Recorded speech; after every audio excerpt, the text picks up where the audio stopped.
So today I thought it would be fun to talk about buying a house from a family member. I've actually done a lot of these over the last, 17 years. I've been a lender for 17 years and I've done a lot of family transactions. So let me walk you through what to expect. Now, first of all, before we start, I'm a lender licensed in 48 states. My team's one of the top purchase teams in America. And shameless plug, get ready. And if you watch all my videos, you can say it with me. My phone number is 707-478-0637. So look, if you're buying a house from a family member and you want to make sure it's done right, reach out. Okay, let's get into it. Now, first of all, from a lender's perspective, in order to make this happen, I need a purchase contract, meaning you guys need to have filled out a purchase contract. I have had some clients where they just download online the state and they type in purchase contract, and there's different legal sites that do forms. Some are free, some are charged. They fill out that form with their family member. They give it to me, okay? It can't just be on a yellow piece of paper and say, Bob's selling the house for this. I had that once, but we had to get it a little more technical. So the quick way to do it is to just download an online template and fill it out. Okay, now what I've also seen is I've had some clients where they've had an attorney draw up the paperwork, which if you have the funds for it, of course, it's always smart to make sure that everybody understands what they're signing. Because that's the thing. This is a contract. It's a real transaction. So one of the things I always talk to my clients about is really there's two things. Number one, property condition, because I'm always like, you need to get an inspection. You know, it's not a requirement of the loan, but I would definitely recommend you get an inspection. And they'll be like, oh, it's my cousin's house though. I don't need an yes, you do. You always need an inspection. It doesn't matter if it's your mom, your dad, your grandpa. I actually had one person where their grandpa was going to be selling the house, but the house was in really rough condition.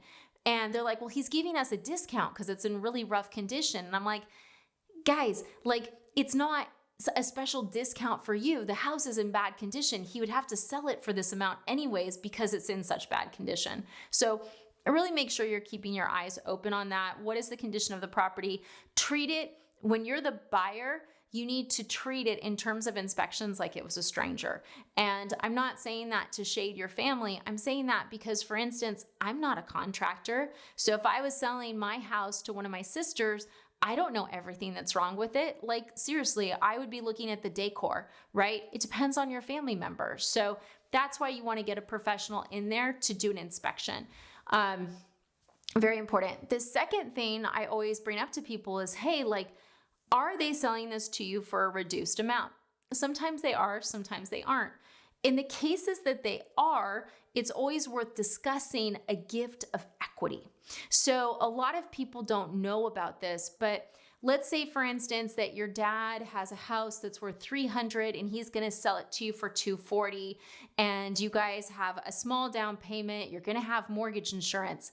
There's a different way to structure it. With a gift of equity, we have dad sell it at $300.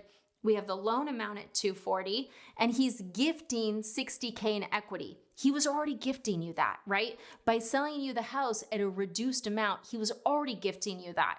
By bringing that truth into the paperwork, it makes it so that instead of you having to take all your money that you have and having a small down payment and having mortgage insurance, well, guess what? That was a 20% gift. So now you don't have mortgage insurance, your money's still in your bank. And what I found is that with families where they're giving another family member a discount, they want them to keep as much money in their bank because they know that there are costs associated with home ownership. So it's always worth discussing a gift of equity.